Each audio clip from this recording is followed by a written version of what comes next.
And we are live. What's good, y'all? It's your man, DL Saint. Welcome, welcome, welcome. I really want to know podcast. How y'all doing? Happy Tuesday. Happy Tuesday. Hope your week is going good. Things are going pretty good on this end. Um, just want to check. Yeah, look, sounds like it was working pretty good. So you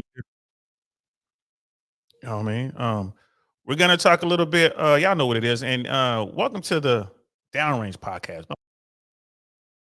Downrange Podcast. Y'all know I can't keep track of my own shows. Uh, Downrange Podcast is when we talk about politics, y'all. So we're going to talk about some politics right now. In particular, we're going to talk about the debt ceiling. I know you guys are hearing a lot about the debt ceiling and what's going on with that. Uh, I wanted to have a look at the debt clock. And that's what we're going to do on this show right here today, y'all. We're going to have a look at the debt clock and look at all this stuff and see what's going on. It's crazy. I mean, we're geared up. It's full blown political season right now. People are starting to jump into the races, and there's all kind of stuff. So the latest thing right now, what we're dealing with is this unnecessary BS about the debt ceiling. Republicans and Democrats do this every major election cycle. They do this all the time when it comes to a national election, right? When the White House is up for grabs. The Democrats do it, the Republicans do it, they both do it. Debt ceiling. We're not going to raise the debt ceiling. All this talk about debt. When both parties spend money like drunken sailors. So it's all BS. And one of these days, they're going to mess up bad. And the debt isn't going to get paid. America's going to, renege on this debt or get a downgrade or something like that. And it's not just going to mess up America. It's going to destroy the whole world. Brother Mandrell's in the house. What's good, fam? How you feeling, man? I'm glad you're here. So I wanted to just show a couple things. The first thing I wanted to show is the actual debt clock. I don't know if anyone's ever seen the debt clock, but here it is. There it is, y'all. There's the debt clock. And it just ticks away. Look at that right there. U.S. national debt, 31 trillion, 801 billion, 593 million. And then you can't count the rest because it's going up so fast. You see how fast that thing is ticking? Do you see how fast that thing is ticking? I don't know if you guys look at the debt clock at all. I do. I like to look at the debt clock every now and then because the numbers are these numbers baffle the mind. Just keep it 100, y'all. These numbers don't make any sense. And I just dropped a link to the debt clock in the chat. If y'all want to go look at it yourself. This is America's debt. How is it that America is going to pay that debt back? I mean, again, this is outside of my wheelhouse. You have to get someone who knows. The U.S. national debt, 31 trillion, 801 billion, 595 million dollars and counting. And counting. I mean, the debt clock has a lot of stuff on here, man. You look at student loan debt per student, $40,084 per student. That's student loan debt. You see that there, like it's crazy. Unfunded debt, right? So you look at the U.S. total interest paid, they got that down. U.S. total debt, unfunded debt, 96 trillion, 285 billion, 49 million and counting, which is about to go up to 50 million and counting. These numbers don't make any sense. U.S. credit card debt, that's a good one. U.S. credit card debt, 1 trillion, 248 billion, 948 million. And then it goes on from there because the hundreds of thousands, it just climbs so fast you can't keep up with it. Personal debt per citizen, $73,965. I guess that if each citizen paid that amount of money, I guess that would get us out of our debt. That's each citizen's share of the debt. Y'all see all that, right? It's insane the amount of money. It's just insane. I don't understand this stuff. I'm just, I wanted to talk about the debt clock. Me and Mandrell were talking about this at the end of yesterday's show. And I just wanted to talk about it. Like, man, the debt clock is ridiculous, bro. So there's this talk out there, and it's like, well, what if America defaults on its debt? What does that mean? Well, there's a couple versions of what could happen. So we're gonna look into it. We're gonna look into this. So um this is Brookings Institute edu, right? Brookings Institute. How worried should we be if the debt ceiling isn't lifted, right? And this is Monday, April 24th of this year. So let's look into this, man. We're not gonna go through the whole thing, but I will put it in the chat. So if you guys want to read the whole thing, you can. Just gonna go over the first part. Once again, the debt ceiling is in the news and is a cause for concern.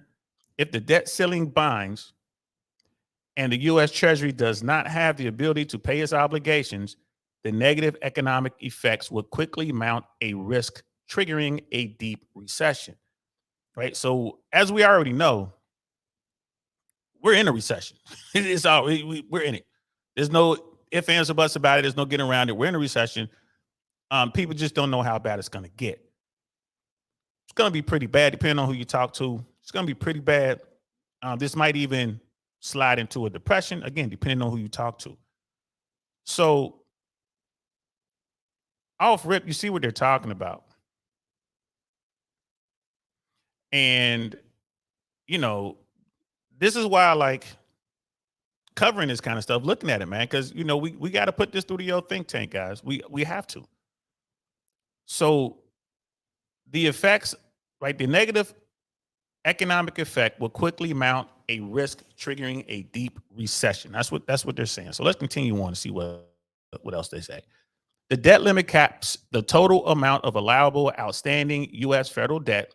The U.S. hit that limit, 31.4 trillion, on January 19th, 2023. But the Department of Treasury has been undertaking a set of extraordinary measures so that the debt limit does not yet bind. Treasury estimates that those measures will be sufficient through at least early June. Sometime after that, unless Congress raises or suspends the debt limit, the federal government will lack the cash to pay all its obligations. Those obligations are the result of laws previously enacted by Congress. As our colleagues Lynn Berman and Bill Gale wrote, raising the debt limit is not about new spending. It's about paying for previous choices policymakers legislated. So it's not about new spending. This is about paying for the stuff that the elected officials already said we're going to pay for. That's what this is about, right? And they said that the U.S. hit its limit of 31.4 trillion in January. So, right, it's at 31.8 trillion and climbing right now, right? We already looked at the debt clock, right? So 31.4 trillion was the limit. It was the cap allowable by, U.S. federal debt. That was the limit. But right now it's at 31.8 trillion and counting. All right. So this is why we have the debt clock there. The economic effects of such an unprecedented event would surely be negative. However, there is an enormous amount of uncertainty surrounding the damage the U.S. economy will incur if the U.S. government is unable to pay all its bills. It depends on how long the situation lasts, how it is managed, and the extent to which investors alter their views about the safety of U.S. treasuries. An extended impasse is likely to cause significant damage to the U.S. economy, even in the best case scenario where the impasse is short-lived. The economy is likely to suffer sustained and completely avoidable damage. Right? So this is what this is what people are talking about. I guess the people in Congress, our elected officials, they think this is a game. Like, again, you have politicians using any kind of leverage they could get to do whatever, to get whatever concessions they want. They're playing with fire. They're playing with fire. And I'm not sure if they realize that they're playing with fire. It's 6 o'clock, guys. If you guys hear any noise in the background, it's my daughter cooking, making whatever she's making. She's in the kitchen doing something. Hopefully she won't burn the kitchen down. But This is serious business. This affects a lot. Now, this article is talking about how it affects America, but what a lot of people don't understand, whatever happens in America affects the entire world. The entire world. There's just people all over the world watching this like, hey, man, what are y'all doing? Why are y'all doing this? Why do we have to go through this every 4 years? This doesn't make any sense. This is dumb. This is dumb because they are definitely playing with fire. So the article continues. The timing of when Treasury will not have enough cash to meet its obligations, the so-called X date, is uncertain because it depends on the inflow of federal tax payments. Estimates of the X date range from early June to early fall. The range is so wide because the delay in tax filing deadlines for those affected by storms in California makes the pace and amount of federal tax particularly uncertain this year. That uncertainty underlines the urgency around this issue. Policymakers should not assume they have several months to work out a solution. Again, Brookings is just trying to break it down. I think Brookings has said in this article what I'm thinking. Like, I don't believe that these elected officials understand what they're really doing. You might have some officials like, oh, we've been told we got months to deal with this. We're not going to default, right away. We got until this date or that date. And the truth is, no one knows. You see how fast the debt clock is moving, right? That debt clock is moving like this. At some point, it's going to hit a number. Just going to set that X date, which is the problem. It's an absolute problem. I really don't understand why these politicians do it. And both sides do it, by the way. It's not just the Republicans are doing it now, but the Democrats have done it in the past. Both houses, both political parties do this. It's a crisis that they create on their own. This is a self-made crisis. This doesn't make any sense. And I don't even know what they're trying to get out of it. It's ridiculous, but let's continue.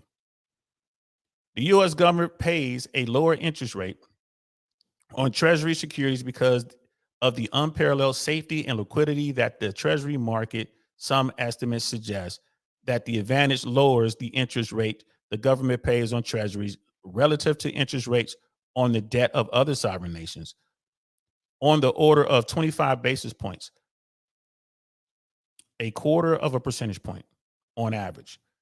Given the current level of debt, this translates into interest savings for the federal government roughly 50 billion next year and more than 750 billion over the next decade.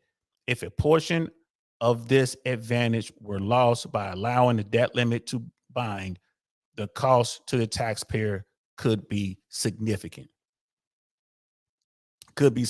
So right there, we know what's at stake. At a minimum, what's at stake. It's going to mess up the interest rate that the government gets because everyone uses the dollar. The dollar is the world reserve currency, right? So at the very minimum, we understand that taxpayers might have to pay an additional $50 billion and in 1 year and up to $750 billion extra over a decade. It's probably gonna be higher than that, but that's how much money is being saved because of the low interest rate, because the dollar is the reserve currency for the world. Everyone is tied into treasuries. So this goes on to talk about how this could affect America. The problem is how this will affect the world. This is going to affect the entire world. And again, that debt clock is moving. It's moving. It ain't slowing down. If anything, it's speeding up. So I was watching, I think it was last week, Patrick Bet-David had George Gammon on and and another guy on, and they were talking about this very thing. What would happen if America were to default on its debt obligations, right? What would happen to the rest of the world? And you guys, I'm always going to Breaking Points and I'm always going to PBD. And I'm always, when I do the Manosphere stuff, Red Pill stuff, I'm always, looking at Fresh and Fit stuff. I like those platforms, like for in their lanes, and they're separate in their different lanes. I like those platforms. Patrick Bet-David brings up some of the sharpest minds on the planet, and they have these conversations. So, I bring them up because, man, it makes me think and it makes sense. So that's why I bring them up. And then shout out to Valuetainment, shout out to Breaking Point, shout out to Fresh and Fit. So they're real cool. And they put out really good content. You guys should definitely go over and subscribe to those platforms. Uh, you know, if that's the kind of stuff that you're into. I know a lot of people like they're real standout for Fresh and Fit because of those nighttime shows with all the women. I barely watch those. I never watch those live anymore. And I go back, I watch clips and I kind of go back and watch different parts of it. But the daytime shows, there's so much value in those daytime shows. When they're talking about buying real estate, they're talking about getting fit, they're talking about all these other things that are beneficial to everyone, not just men. So when I promote that, when I say go watch some Fresh and Fit, I'm talking about the daytime shows, especially those people don't watch those as much. Those people, there's people over there that just want to see the drama with the females and all that. That's cool. I'm not into for that. I like the knowledge that's being dropped in the early shows and discussions that are being had and the debates that are being had. So definitely give them a try. Check out their daytime shows, the nighttime shows or whatever. Um, and those are people who love drama. If you like watching train wrecks, by all means, watch that nighttime show. It is entertaining. The stuff that the women say, it is entertaining.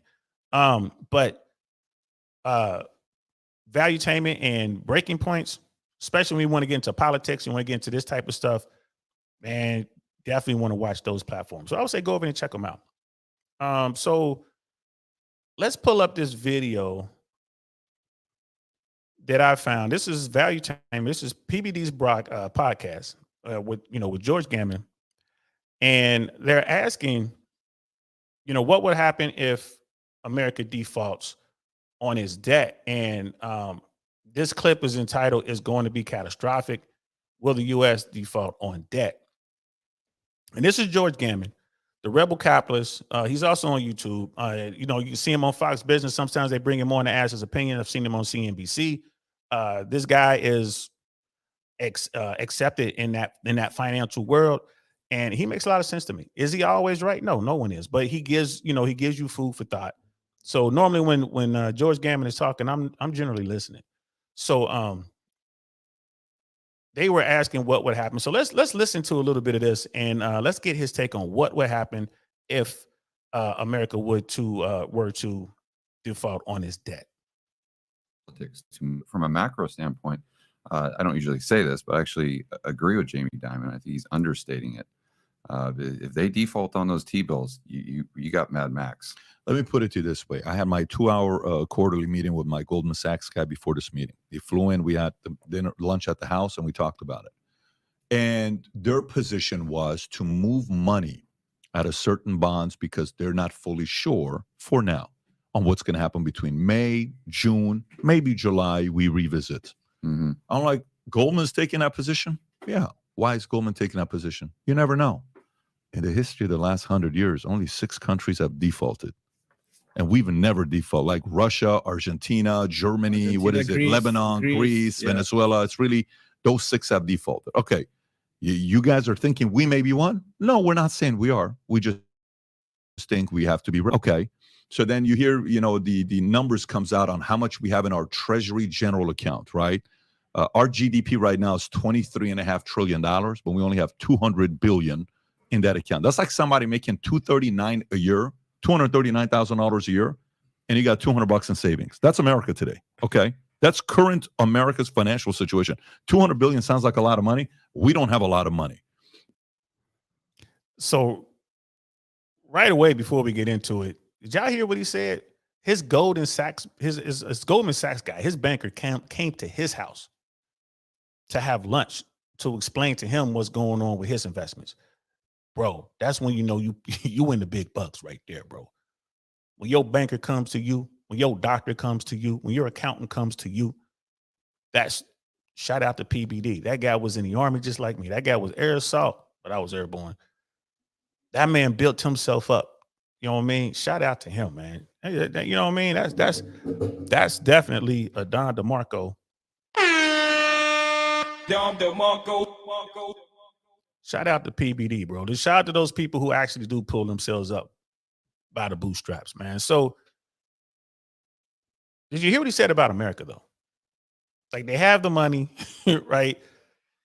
All this debt out here and how much money they have versus how much money is owed. And like you said, he make like, it's like you having, $300,000-$400,000 in debt, but you only have $20,000 in your bank account. Like that math don't math. You feel me? Like that is definitely a problem. That is definitely a problem. And that's where America is right now. And I know a lot of people like, man, don't sweat it. This is how it always works. Does it always work this way? And is it sustainable? How long will it work this way? I'm just finding the next time hack, guys. This was like 16 minutes, and I'm trying to find the next part where Brother George was breaking it down. I just found it. So people need to understand that this ain't a game. And I think so many folks in DC and so many, these people in Washington or whatever, I don't know if they truly understand what's at stake here. I don't know if they truly understand what's at stake here. I don't think they really understand who else is plugged in on this, right? Again, America, whatever happens to America financially happens to the rest of the world. The rest of the world ain't playing. They're like, bro, hold on, what are y'all doing? And Brother George is about to get into it. D Mac is in the house. What's good, fam? Good to see you. Thanks for coming through, bro. Appreciate you. We're talking about the debt clock. We're talking about what's going on. And I want to go back to the debt clock. Again, I want people to see the debt clock. I put it in the chat. If y'all want to pull it up yourselves, man, you should check the debt clock at least once a month, guys. Once a month, y'all should check it out. And there it is. Look at that the U.S. national debt, $31,801,622,000,000 and counting. Right? Since I've been broadcasting, man, we've been on for 22 minutes. I think the national debt clock has gone up like 3 million. Since we've been talking 20 minutes. Y'all see how fast that thing is going? That is the U.S. debt climbing and climbing and climbing and climbing. And we got these elected officials out here playing. So this next part coming up is when PBD asked, Patrick asked George Gammon, hey man, what's it going to look like for real if the U.S. were to default? And we definitely got to watch this part, y'all. We got to watch this part and pay attention to what he says. All right, pay attention to what he says. Here we go. Uh-oh, I don't know why I did that. It took me off the screen. Here we go. Let's check this out. These global governments have these T-bills as an example on their balance sheet. So first and foremost, you have to differentiate. Are you talking about defaulting on payments, like they just have to close down some parks and stuff? Or are you talking about default that these T-bills are maturing and they literally can't pay back their T-bills? Because those are two completely separate questions. So let's just go down that path that for whatever reason, the U.S. says, okay, we're not paying back our T-bills. Those T-bills that you have that are maturing, sure, you can go ahead and pound sand. So not only are they on the balance sheet of these central banks, but more importantly, they're the underpinning of the global monetary system. So let's go back to 2008. The problem that you had there, the main problem, is that the global monetary system was using two main forms of collateral: mortgage-backed securities and T-bills. Mm-hmm. And all of a sudden they woke up one morning and they saw, oh, you know what? These mortgage-backed securities, they're not good as collateral. They're not 100 cents on the dollar. And then you have the whole monetary system implode, which gives us the GFC. Now we've got one form of collateral. That would be those T-bills. So if you take out that Jenga piece, that's the last one. Now, I didn't realize that. Again, this is not my wheelhouse. This is stuff that I'm trying to learn. So you have mortgage-backed securities, right? You had that, and then you got these treasuries, right? So you got the mortgage-backed securities and treasuries. And that's what the world has built. The global financial system is built on that. That's the foundation. And then, like he said, one day they wake up in mortgage-backed securities. One of two things. So you're down 50%. Your foundation has cracked 50%. It's crumbled. Like 50% is gone. So all you are left now with are U.S. Treasuries. And U.S. Treasuries is backed by the U.S. paying for their debt. So if the U.S. Treasuries become worthless or not worth as much as they were before. That's it, bro. That's it. We ain't talking about just America. We talking about the entire global financial system. Over what? All this is hinging on elected officials, people, regular folks that got sent to DC. And they're doing this game of chicken, trying to get extra federal money for a bridge or get extra federal money for some military project or take money from this. You know, we got money over here that we're going to take and we're going to put the money over here. They're using this as leverage to get that. They're gambling. They're playing not only with America's financial future, but the entire world. Bro, these people insane, man. Look, I used to jump out of airplanes and they thought I was crazy. I would never do something like this. Never. Brother Doug's in the house. What's good, fam? Yes, please hit the algorithm. Please, please, please. Y'all know YouTube ain't YouTube don't be liking me too much, bro, because I talk about everything and some of the stuff I talk about they don't like. YouTube doesn't like you talking about manosphere stuff. They don't like you talking about politics. They really don't. I guess I'm gonna have to just start a puppet show or something. But let's get back to the video. Now, and who knows if it's one day will that Jenga piece come out? I don't know. But you don't want to play that game. And going back to his point, which was very good, I think in that type of situation, everyone's going to be on the same side because they're going to be getting so many calls. They're going to be getting calls from Jamie Dimon. If you're McCarthy, would you take it to that level? Well, I don't know how much he understands the global monetary system, but he's going to be getting calls from every single world leader saying, you better do this because you don't understand the fire that you're playing with right now. If I was McCarthy, I'd definitely play. And this is why I like George Gammon.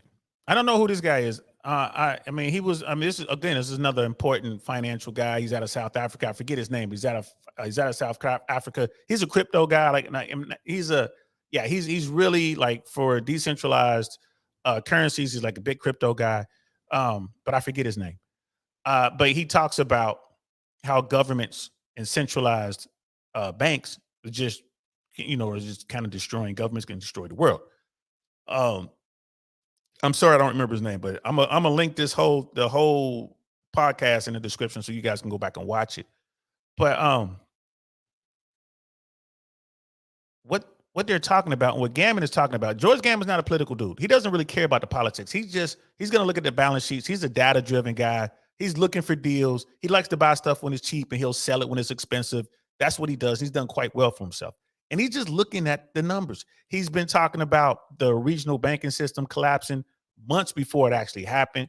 That's Gammon. He's the rebel capitalist. He's looking at stuff like this doesn't work. How the Fed can't come and fix this. The Fed can't come and fix that. Everyone's like stimmy money and bailouts. He's been talking about the effects, the fallout effects from the stimulus. People getting money for nothing. He talks about this sort of thing. So that's why I watch him. That's why I watch him. And he's talking about this. And I just thought it'd be really good to listen to what he has to say. And it gets a little bit better, guys.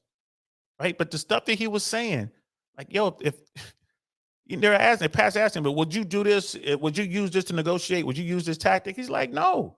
He's like, oh no. He's not one to do that. He's like, nah, bro, you really playing with fire right here. So let me find the next time hack. And this show might be pretty quick, guys, because this is just one of those shows. It's like food for thought, man, to really see what's going on. It's just crazy. You know what I mean? And Brother Doug is like, salute. Brother Doug is saying YouTube likes liberal politics. They sure do. They really do. YouTube likes that. YouTube wants to kind of feed folks. Everything's going to be okay. Don't worry. Nothing to see here. Go spend your money. Don't save. You're right about that, Doug. I have to give it to you, man. We got Brother XFO in the house. What's good, fam? ADL, good work. I appreciate that, man. I just hope that this gets people to think. Just get people to think. That's all. You can see it coming. It might not be much you can do for this financial storm that's coming, but at least you know it's coming. You can do your best to protect yourself, protect your family. Do your best. Just get your head in the right space. Get your mind right. Get your mind right, because it's going to get hard. Y'all see what's going on with that. Hey, man, inflation is here and it's real. Y'all saw what happened with the spike in gas prices. Y'all saw what happened with the spike in food, like vegetables and eggs and milk and all that kind of stuff. Again, I went and bought some ice cream, a half gallon of ice cream, man. It was like $8. They were trying to get almost $10 for a half gallon of ice cream. Like, oh my goodness. I managed to find one for like $6, like $5.60 or something like that. It's like, bro, it's getting real here in America. I don't know what it's like in the rest of the world, but it's getting real. Salute to you, Brother Doug. Lady Navo's in the house. What's good, sis? Brother Joey Chaz in the house. Hola, como estás, homie? I see you, Carnell. How you feeling, man? The USA is in trouble. Save your money and take care of your health. Facts. Cash is king, y'all. Cash is king. You might want to invest in some precious metals. You might want to look at gold. You might want to look at silver. You might want to look at some, crypto is so volatile. Like Bitcoin and Ethereum was all I mess with, but it's so, that's going to go down. It's going to go down. I think on the other side of this, I gave it 12 to 18 months. I think it's going to bounce back. I do not give financial advice because I do not know anything about finances, y'all. I'm just looking at different ways, George Gammon is going to he's going to really dive into how crazy it's going to be and why this affects the whole world. Remember what he said? He was like, it was the housing crisis, right? You had U.S. treasuries, right? And then you had, I forget what it was called, but you had basically the real estate market, and those I forgot what they called them though, and forgive me for forgetting, but mortgage-backed securities. There it is. I'm back on track. Mortgage-backed securities and treasuries is what was driving the global market. And then one day they woke up and mortgage-backed securities were gone because it was a big bet on the American housing market, and it collapsed. We all know what happened in 2008. So that went away. So that left treasuries, U.S. treasuries. That's supposed to be the gold standard. That's supposed to be rock solid. That is supposed to be zero risk. And now America's talking about defaulting on their debt again. And we get, every time our politicians do it, we get closer and closer to actually defaulting. And it sucks. Brother D-Max in the house, man. What's good, fam? Crypto can be deflationary while fiat currency is, you're right. I think we will make it to a tokenized based economy. Probably, but it's not going to happen tomorrow. Fiat currency doesn't work. And central banks look at what's going on in Argentina right now. I'll probably talk about this on Friday. Argentina's inflation is like 98% inflation. Argentina is on the brink of failure as a nation. It's crazy down there. So could that happen in America? We're going to do that show on Friday. We're going to break, I'm going to show you what's going on in Argentina, guys. It's scary. It's scary. Right? Fiat currency doesn't work because it's all based on faith. The US dollar isn't tied to anything. You know what I mean? It was Nixon that took the dollar off the gold standard. So there it went right there. Now it's just green paper. That's all it is. It's just green paper. Brother D-Mac, in the last 10 years, what other assets performed better than Bitcoin? It's just, Bitcoin and like crypto is just, it's not stable right now, bro. I don't have a problem with it. Like if you invested in Bitcoin in 2009, 2010 or whatever, when Bitcoin was selling for less than $1 a coin, oh, bro, you good. That went all the way up to $60 a coin. Where is it now? Last time I checked Bitcoin was last week. I think it was at 26. Right? It was at 26,000. Where is it now? I don't know. I guess, I think Bitcoin is going to dip. I think Bitcoin is going to go below 10,000 before this is all done. And boy, I hope it does, right? Because I like that price. If it goes down to 10,000. Now, if you invested in Bitcoin when it was at 60 or $58, 58,000, you're looking at your investment like, oh my goodness, but just hold. You're fine. Just hold. When this is all over, I'm pretty sure Bitcoin will be way higher than 60,000 a coin. That's just, that's just me. Well, again, that's not my wheelhouse. What do I know? What do I know? And and Brother D-Mac is saying that, Bitcoin is at 26,000. Like, I like Bitcoin. I like Ethereum.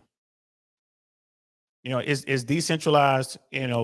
Other countries do use this as you know, a major form of currency, but Bitcoin could go. I mean, bro, next month Bitcoin could be at 9,000, or it could be at 100,000. We don't know. We don't know. It's a bet. I think it's a good bet, but it's a bet. And I do believe at some point it's going to stabilize, and then more people will go to it. I think people will flock to Bitcoin and Ethereum before they would go to you know, the U.S. central bank digital currency. I think people will do that. I think, of course, they'll get paid in U.S. you know, U.S. central digital currency or whatever. But then I will take that money and put it into something decentralized like Bitcoin or Ethereum. That's what I would do. I would take a good chunk of that money and put it elsewhere. But we'll see, bro. We'll see. But but here's the thing: we can't even talk about all that, man, unless America pays its debt, right? If America lets the entire world collapse, who knows what's going to rise from that? So let's get back to the video, because they actually talk about that. What happens, you know what I mean, if it all crumbles? You know what I mean? And Brother D-Mac saying, I own very little Bitcoin and Ethereum. I mean, I think that's part of a balanced portfolio. I ain't gonna lie to you. You know, got some gold in there, you got some silver in there, some Ethereum, some Bitcoin.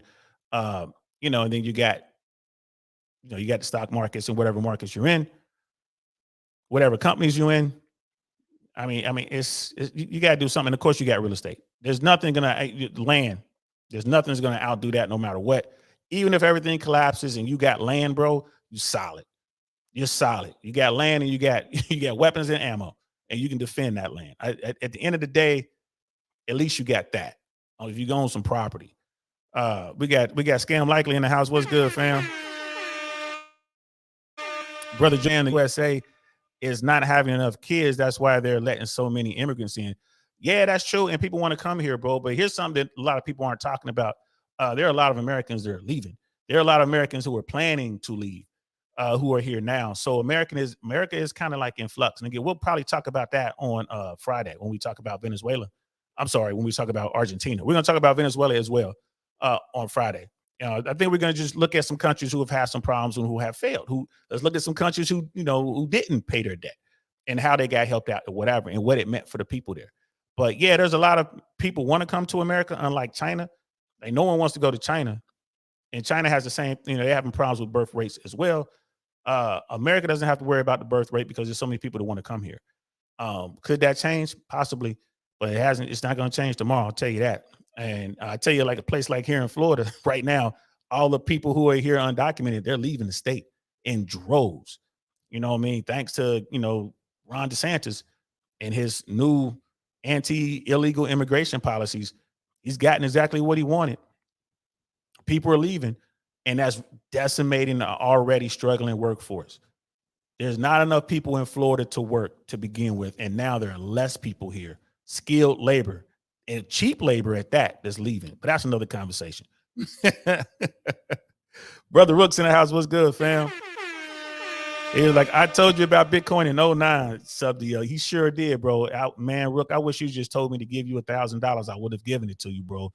I didn't understand. I couldn't wrap my head around it, man. I kick myself every single day. I would be so wealthy. Me and Rook would be so wealthy right now if I had just gave Rook $1,000 in 2009 when he was telling me about Bitcoin and the blockchain. Rook was like actually breaking down the blockchain for me. I knew so much about blockchain. I just couldn't wrap my head around it. I understand it now. And boy, oh boy, I missed a perfect opportunity. Beautiful Animatic Speaks in the house. What's good, sis? You know what I mean? And Brother D-Mac, I love crypto. I buy crypto with a strong use case. Yeah, that's another thing too. Like, it's how to secure your crypto and all that. You want to take it off the basically the matrix. You can do that. Yeah, they got the hot and cold wallets, and just stay away from the brokers, guys. Stay away from those brokers. You can get hurt.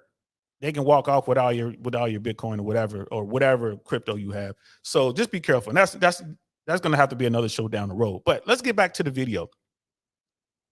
What would happen if America allows the world financial system to collapse by not paying its debt, by America not paying its debt? Let's check this out. Let's continue. Hey, real quick. I think maybe an interesting question would be, okay, let's just assume that they do fix the problem of the debt ceiling. If they extend it, then what happens? Because to Pat's earlier point, the TGA right now only has, I think it's even less than 200 billion. Yeah. But Janet has come out and said that she would like to see 500 or 600 billion in there. So let's assume that they get this thing resolved, and Janet Yellen goes straight out to the market and says, here's $500 billion worth of treasuries. Increase liquidity. So then what does that do? What does that do to interest rates? If there's not enough buyers out there for those treasuries, does she scale that in? Does she issue all of the debt at the front end of the curve where there is a lot more demand, and then you bring down the average maturity of that $32 trillion in debt to from 2 years down to like 1 year? Then they're much more. Then the short-term interest rates impacts their budget, the Treasury, the federal government, much more than it did before. You can literally see them painting themselves into a corner in real time. Let me ask you another question. If in the unlikely, and this is why, guys, it's way outside of my wheelhouse, right? When I listen to these people talk, I have to actually record it. I take notes and I go and I have to research some of the things that they're talking about. And now I understand what he's talking about. Like, so if Janet Yellen goes out, the Fed gets all this money and they dump it onto the market like that, it has an effect on how they influx this money. Do they do it all at one time? Do they do it in little bits and pieces? All of it affects everything else. So it's not just, I got this money, boom. You have to be cautious on how you do it. You have to look at these interest rates. You have to work real close with the Fed Reserve. So, Janet Yellen and Jerome Powell have to work together and figure out how they're going to do it. They have to talk to the heads of the big banks, the too big to fail banks, right? The banks that should have failed in 2008. They got to talk to those guys. And then they got to bring in the regional banks and they got to talk to those guys. And they got to bring in the IMF and talk to the rest. And you got to bring in all these dignitaries and all these smart people from all these other countries, because everything is tied to the US dollar. It's all tied to the US dollar. So again, we're down to just one secure form of money that secures the whole world. Mortgage-backed securities gone. So now we just down to treasuries. And if we mess that up because politicians are out here playing games, it's gonna destabilize everything, which I'm not worried about, because at the end of the day, we still have the most powerful military the world has ever known. At the end of the day, if it comes down to it, we can just go do whatever we got to do. Y'all know Americans are violent. It is what it is. We'll go take what we need. So I'm not worried about it, but it's gonna bring pain. It's gonna bring hurt to the entire planet. Let's continue. event that there is a default, it's with wanting to hold on the day of the default. Bullets. Okay. I agree because I've seen this. I agree. Bullets is a great one. I see this. Zimbabwe. And that was a great question. Old boy was like, what assets would you want to be holding on the day of the default? And George Gammon says bullets. Bullets, because he understands, like, that's it. Katie barred the door, turn out the lights, the party's over. Y'all better get with it. Bullets. Y'all see what I got over my shoulder. At the end of the day, when it all collapses, that's what's going to collapse too. It's going to boil down to that. Right?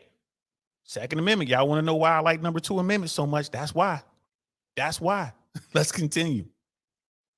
Zimbabwe is it's one of our neighbors. I've watched the currency go from something to zero in a matter of weeks. You want to own bullets, you want to own property, because a house and a property always has value. You want to hold gold. Yep. And then to me, you would probably want to hold digital gold. I'm not pushing the crypto narrative, but if there is a default, then there's not going to be a default. The chance is 0.0000001. You got to start thinking, what are the assets that you actually want to be holding? But you're saying there's still a chance, though. That's what you're saying. There's always a chance. Famous philosopher said There's always a that. chance. And There's always a chance. I'll play devil's advocate here, and I'd say that you want to hold dollars as well. Dollars? Yeah. No. Absolutely. Yeah. People will be dumping their T-bills. Okay, fine. So you're looking at the asset side of the balance sheet. Look at the liability side. So all those dollars, let's say there's 100 trillion, a close point. number. Okay, so you got asset, but how did that 100 trillion come into existence? Through debt. So you still got to pay back that 100 trillion. So even if you want to dump those, someone else is picking them up. You've still got the exact same amount of future demand for those dollars. You see, it's just like you, Adam. Let's say you've got $1 million mortgage right now. It's denominated in dollars. and you say, you know what, Pat, I really don't like what's going on with the dollar. I want you to go ahead and pay me in Bitcoin or pay me in gold or Russian rubles or the new BRICS currency. That's fine. But at the end of the month, you still got to come up with dollars to pay your mortgage. You see, and what happens is if the world economy collapses, so do banks. There's no liquidity and there's no dollars in order to pay back all of those loans that are due at the end of the month. And you have a rush to dollars and you see it spike from 101 on the DXY up to 120, 130, 140. It's almost like a short squeeze on the dollar. And that could be just as disruptive. Yeah. As the default on the debt. And so if you like, So right there, again, he just broke it down. So the whole system goes kaput, as they say in Germany. It all goes kaput. It's done. You still gonna need dollars. Because people keep asking, what happens when it all goes bad? You're still gonna need dollars. That's it. What currency are you gonna come with? Right? You're gonna come with some Colombian pesos, Argentinian pesos. You're gonna come with some Deutschmarks. You're gonna come with some pounds. No, they're gonna want dollars. So at the end of the day, when the whole thing collapses and it's built back, it's gonna be built back with dollars and crypto, right? And it's gonna be the dollar is gonna be tied to something. Right. So, because even when they say what's going to be a digital dollar is still a dollar. The central bank still controls it, which means it's worthless. It's only worth as much as people believe in it. And when this crash happens, it's going to happen one day. I don't think it's going to happen this time around. I don't think the Republicans and Democrats in office now are going to screw this up. They might. I don't think they're going to screw this up. But it's going to happen. But the dollar is still going to be king. Why? Because America is still on top. Again, what is America backed by? America is backed by the strongest military the world has ever known. Period. Hands down, done. Done. Yeah, we're a bunch of crazy Americans over here. There are more weapons, there are more guns in this country than people. So at the end of the day, if people think they're going to come make a move on America, if they could get here, we know the Canadians ain't going to do nothing. We know the Mexicans ain't going to do nothing. Right? So people would have come over here and try to make a move on America. Man, it's a wrap, bro. It's a wrap. Yeah, a country full of crazy folks with guns. You gonna come over here, we're gonna run your pockets, whoever you may be. We gangster over here, player. Like, this is what we do for fun. Them boys, we out there for fun. So yeah, brother Joey, I see you, man. USA is still LL. Hey, man, it's the thing, man. US is crazy. It's a terrible shit government. But name me one government that's better. Can't do it. Therefore, we still king of the hill. Even though we gonna dump all over the hill, you know what I mean? We still king of the hill. And whoever winds up on top, let's say the British pound winds up being the global reserve currency. Well, who gonna protect? Britain? No. Let's say if it was Deutschmark, who's gonna protect the Deutschmark? Who's gonna protect Germany? Germany? No. You know what I mean? What was it? If Euro? At the end of the day, you're gonna need America to come with their crazy people and all their guns and all their weapon systems to secure whatever the global currency is. So in that sense, we're in a good place. I don't think we can lose.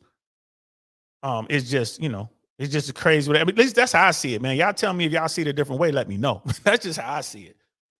And it's gonna suck for people who don't have. Again, I'm a guy who came from. We ain't have much, but we was in the streets and we understood violence. We understood hyper violence. We know what it takes. My daughter's never gonna starve. My daughter's never gonna go without. Not if I'm breathing. And I'm still tied in with my people, so we already know how to get down. We know what it is. When you look at someone like Patrick Bet-David, that's just some rich dude. Man, he came up, he had nothing. And now that dude he's pulling in their money, he's pulling in, he has the knowledge, he knows. And I ain't talked to Pat. Hopefully I'll see him on January 2nd. But I look forward to having a conversation with that brother because I'm pretty sure he was in them streets. I'm pretty sure we know people. Now, I was a bad guy? I'm not saying that he was a bad guy, but I'm just saying we was out there trying to get it. People got to eat.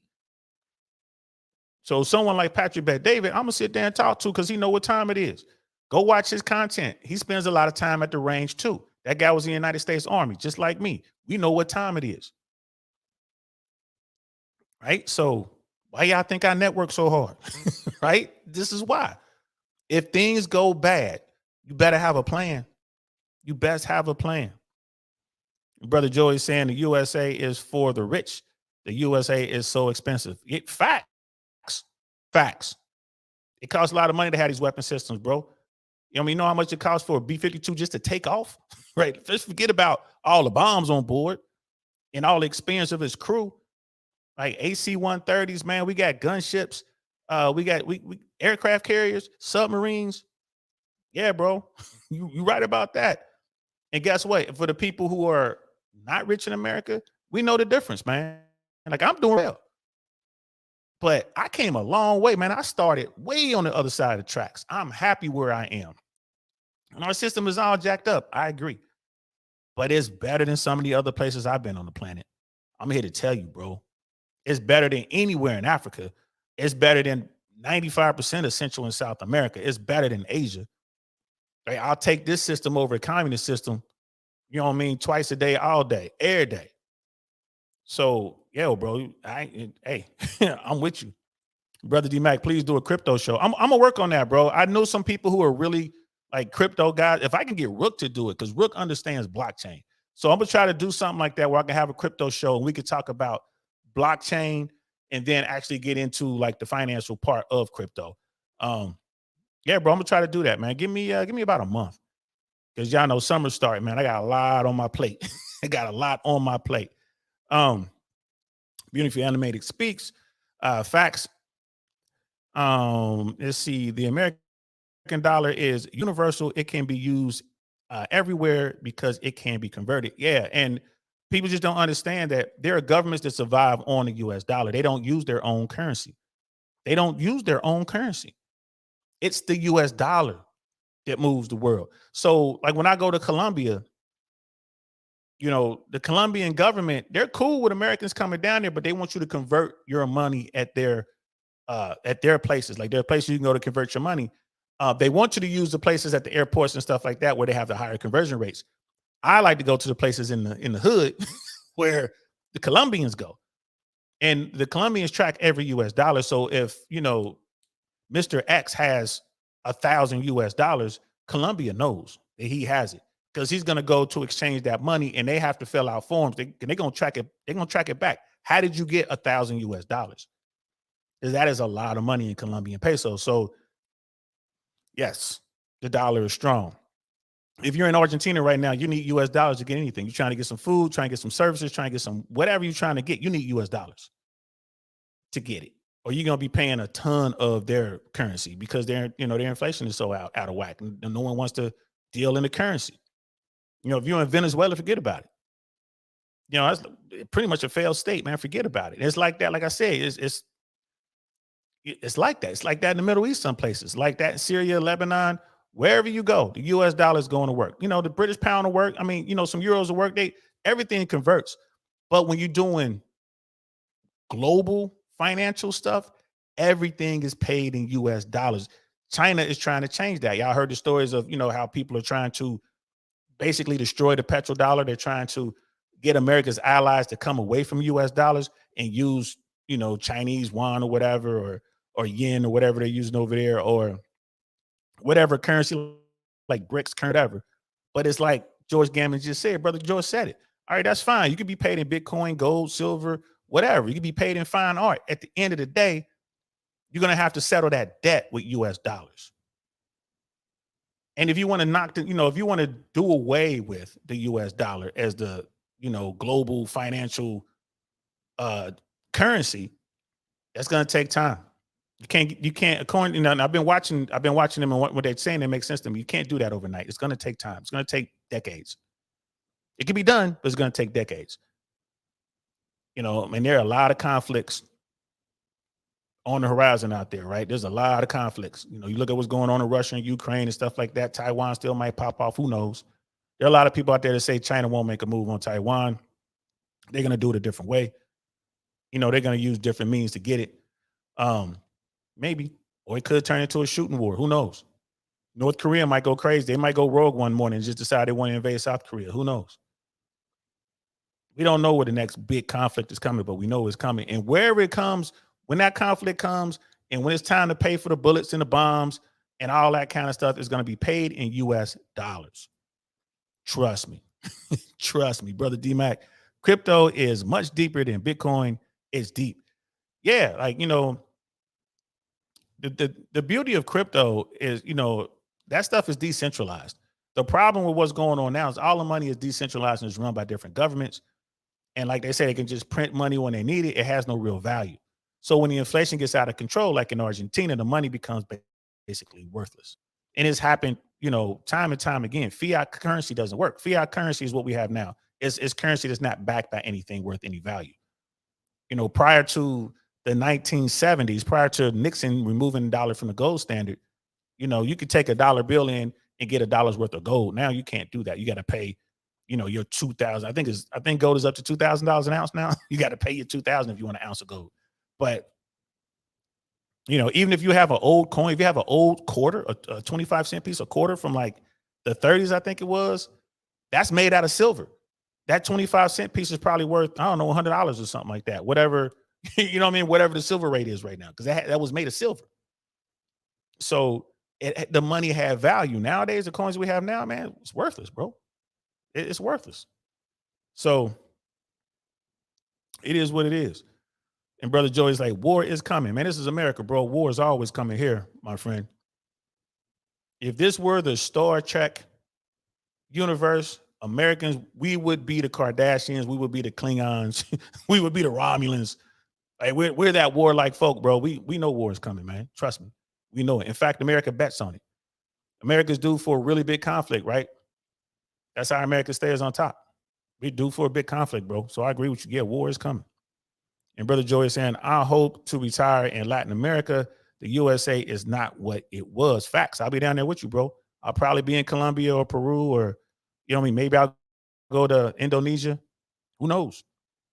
Do I plan on staying in America? Nah, I don't plan on staying over here, y'all. Just keeping it 100.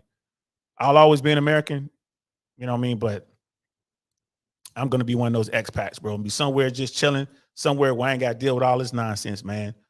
You know what I mean? That's my plan. That is my plan. But I'm with you, bro. Brother Joy, you're right. War is coming. No doubt about it. No doubt about it. So, hey, man, it is crazy. It's crazy out here. And here it is right here. The debt clock. Look at the debt clock. 31 trillion, 801 billion, 676 million. And it's about to go up to 678 million. Just like that. Look at that. This thing has gone up, I don't know how many millions of dollars. We've been doing this for 57 minutes. And the national debt has increased millions. Millions. Our debt has gone up millions in the time that we've been on this podcast. Right? That is what's going on, y'all. I put that debt clock in there.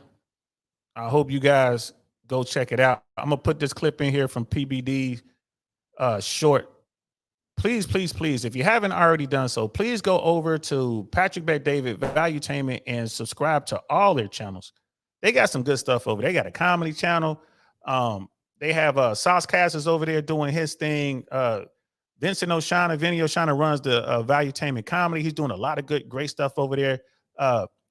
Jedediah Bila, I think that's how you pronounce her name. She has her own show, her social commentary from a female's perspective, a high, top tier woman. She's married, she has kids. You know what I mean? She's a traditional woman. They have some more shows in the works, so please go over there and check them out. And I just dropped the link for them in the chat to go over to Valuetainment, check out what they're doing, support them. They're doing great things. Shout out to the Valuetainment and the whole family. But yeah, I just wanted to do that, guys. I just wanted to do a quick show, talk about the debt. That's why I got this debt clock sitting right here, bro. The debt keeps going up and up and up. And our politicians are acting like we're not going to pay the debt. If we don't pay the debt, we destroy the entire global financial system. That's how it works, guys. That's how it works. So Keep learning, guys. Keep pushing. Keep finding out what's going on. Even if you're at the bottom and you don't have a whole lot of money, you can still prepare yourself for the hard times that are coming. Prepare yourself, right? Try to put you some money away. Try really, really hard and put some money away. You're going to need some cash no matter what. Put some money away.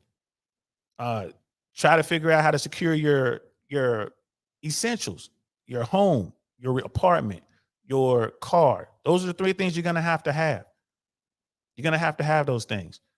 Try to find ways to save money and go out and get food and be able to feed yourself and feed your family. Don't worry about going out spending a lot of money to entertain yourself, man. Don't worry about that. Do it like old school, man. Just go back to having little parties in the backyard and, everybody come together, play some music and dance and have fun and socialize with one another. Get to know your neighbors again. Just, think of ways to save money. It's coming, guys. It's about to be hard, bro. It's going to be hard. You know what I mean? Brother D-Mac is saying that the DLT, our entire financial system, is in the process of transforming to the blockchain technology. Possibly. I'm not going to say no. I'm not going to push back to that, bro. Possibly. But in the meantime, get yourself some dollars. Get your hands on some stuff. Try to get yourself some gold, some precious metals. Again, this is not financial advice. I'm just saying, try if you can. Get yourself some gold. Try to get you some stuff of value. Try. Go out here and, and work hard and put that money away and come together as a family. Get your family together and come up with a plan.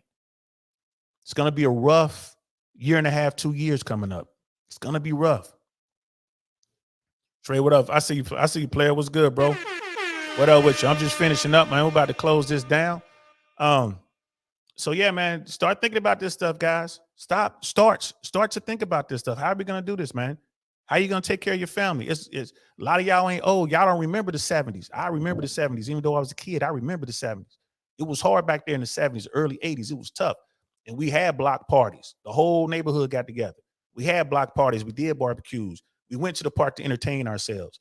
That's all I'm saying. Get ready for that, man. Figure out different ways to entertain yourself. It's about to get crazy, man. We got to all put it through the old think tank. Arch, nothing gets past the old think tank. Nothing. We got to put it through the old think tank, guys. That's what we got to do. Put it through the old think tank. Figure it out. Save. Americans have not been saving money. Save. Figure out a way to save. Make those sacrifices now. Teach your kids about finance now. Teach your kids about credit and all that kind of stuff. Understand money ain't cheap. Now, it could turn around. 2 years from now, things can open up again. But right now, it's about to be hard. Brother D-Mac is saying I was huge on silver. Hey, silver's great. Silver, gold, precious metals. Hey, do something. Put that stuff away. Get ready, y'all. Get ready, y'all, because it's here. It's here. Get ready. So, and help each other. Look out for each other. Look out for each other, because we're going to need it. The people at the top, the 1%ers, man, the have yachts, they don't care, man. Their life don't change at all, man. They still going to be in Miami partying, popping bottles, on their boat, doing things, on their jets, flying around, making money, because they working on a global scale. But for those of us who aren't like that, we're going to have to think it through. That's all I'm saying. It's food for thought. Hope you guys enjoyed this, man. This was fun. Thanks for rocking out with me. I'll be back tomorrow at 6. Tomorrow, Wednesday, we're going to be talking about, what are we going to be talking about, y'all? I got the thumbnail out. What are we going to be talking about? We're going to be talking about, now I got to look it up because I can't remember. Let's see. Tomorrow, 6 p.m., we're going to be talking about, will the U.S. dollar collapse? Bam. Yes. So you know what? Instead of Friday talking about Argentina, Venezuela, and stuff like that, we're going to talk about that tomorrow. That's why I was on my mind. So we're not going to talk about that Friday. We're going to talk about it tomorrow. Will the U.S. dollar collapse? And so it's going to be a continuation of this conversation, but we're going to look at some examples of other countries that have collapsed. So that's tomorrow, 6 p.m. right here, man. We're going to continue this conversation. I hope you guys can make it. Thursday, we're going to be talking about the manosphere, right? The mano swamp. And what's wrong with that? What's going on with that? We're going to talk about that on Thursday. And I haven't figured out what we're going to do on Friday.